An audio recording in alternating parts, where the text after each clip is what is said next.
ऐतिहासिक, पौराणिक आणि धार्मिक शहर म्हणून नाशिककडे पाहिले जाते, जिथे जाऊन प्रत्यक्षात देवभूमी अनुभवता येते. इतके मंदिरे आपणास पाहायला आणि अनुभवायला मिळतात. शेकडो वर्षांचे इतिहास आणि प्रत्यक्षात श्रीरामाचे आशीर्वाद लाभलेल्या नाशिक शहरात तब्बल 600 ते 700 वर्ष जुने इतके महादेवाचे असे एक मंदिर आहे, ज्या मंदिरात महादेव विना नंदीचेच विराजमान आहेत. वाक्य ऐकायला थोडेसे तोडके वाटले ना? वाटणारच, कारण आपण सर्वांना ठाऊक आहे, महादेवाचे मंदिर असले की नंदी असतोच असतो. पण याला अपवादात्मक मंदिर आहे पंचवटीमधील कपालेश्वर मंदिर. तर कपालेश्वर हे महादेवाला संबोधले असून त्याचा अर्थ म्हणजे पूर्ण निळे शरीर झालेला.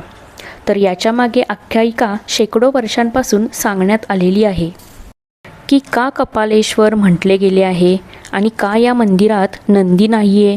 तर चला जाणून घेऊयात यामागचा पौराणिक इतिहास.